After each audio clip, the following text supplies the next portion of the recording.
Kami edisi Chongmarino nahari hastewa thungkrung bodolni phajingti nobar shipsai tongmanino tei montre okra koklam narukthani joto luku roknino chajakmani kaisa abo ongkha mudi hapang thanai bisikolok romai hastewa CPIM ni hapang tongmani sukangni hapangno subai gotal BJP IPF tini hapang khajakmani jora kisani bisingono hastewa hamkrai tubai phaimani abo luku rokbo kahamkino sibakya hani saka tei edisi Chongmario BJP IPF tino kobang burbai keplai engnai hini posaka montre okra abono karibo Assam hastani Chongmario BJP bodolno kobang burbai keplai engnai tei kubuni kebengnai bodolni gori mungsa mangfilibo hani posaka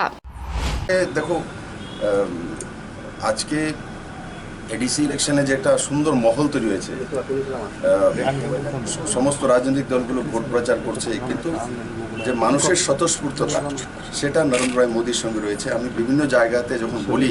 যে নরেন্দ্র ভাই মোদিকে কে কে ভালোবাসে আমি দেখি না যে দূর দূর থেকে হাত উঠে মানে মানুষ মোদিকে চাইছে মানুষ জানে 15 বছর ক্রমাগত এখানে লেফট ফ্রন্ট গভর্নমেন্ট ছিল এডিসিতে আর এখানেও 25 বছর লাগাতার ছিল তো লেফট ফ্রন্ট গভর্নমেন্টকে এডিসি জনজাতিরা দেখেছে আমাকে কিছু বলার দরকার নেই আর 3 বছর আমাদের সরকারকেও দেখেছে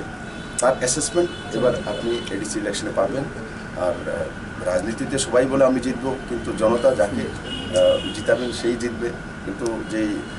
স্বতঃস্ফূর্ততা এডিসির মধ্যে রয়েছে সেটা বিজেপি আইপিএফটি যে সরকার রয়েছে তার পক্ষে রয়েছে এবং 10 তারিখ সেটা প্রমাণিত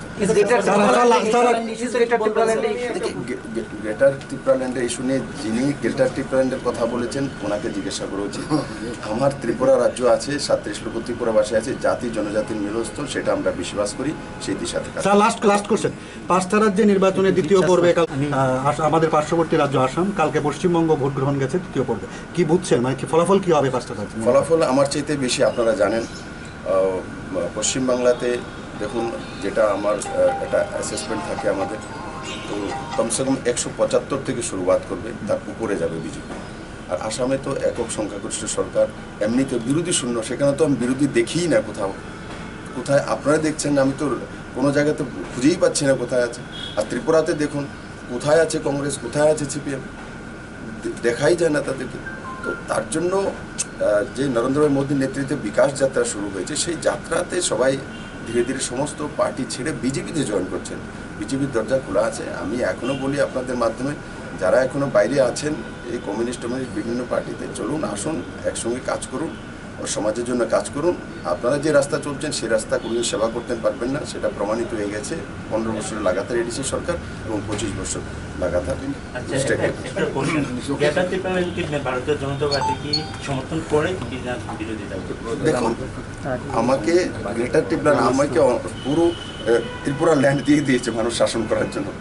তো কোথায় গ্রেটার কোথায় স্মল আর কি ত্রিপুরার যে আয়তন সেটা 10,444 বর্গ কিলোমিটার সবটাই দিয়েছে শাসন করার জন্য 5 বছরের জন্য আমি আগে তার ব্যবস্থা করে নিই মানুষের সঙ্গে যা যা কমিটমেন্ট করি সেগুলো করে নিই তারপরে সেই বিষয়ে চিন্তা করার মতো সময় থাকলে করব কারণ কি যেটা আমাকে দায়িত্ব দিয়েছে সেটা করবো তাদেরকে দায়িত্ব দেওয়া হয়নি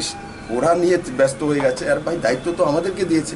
কাজ করতে দিন যাকে দায়িত্ব দেন এসে তো বলতে পারবে যে আমি আমেরিকা শাসন করবো তো আমি কি করবো আচ্ছা করোনা একটা প্রশ্ন আগে আমরা এটাই দেখেছি ইন দ্যাট কেস প্রধানমন্ত্রী আবাস যোজনার আন্ডারে ওই এরিয়াগুলোকে আনা যায় কিনা আর একটা হচ্ছে এটা নিয়ে আবার প্রশ্ন উঠতে আপনারা যে টাকা দিচ্ছেন ইলেকশন আছে বলে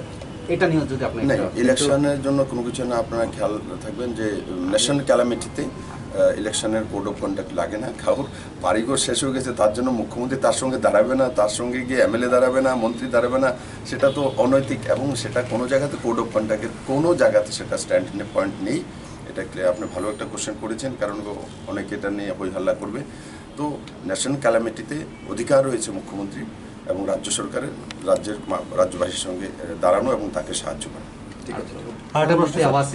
প্রধানমন্ত্রী আবাস যোজনার মাধ্যমে এমনিতেও টিনের ছাদ যেটা রয়েছে আগে প্রধানমন্ত্রী আবাস যোজনার মাধ্যমে সেই ঘর পেত না যেটা রুলস ছিল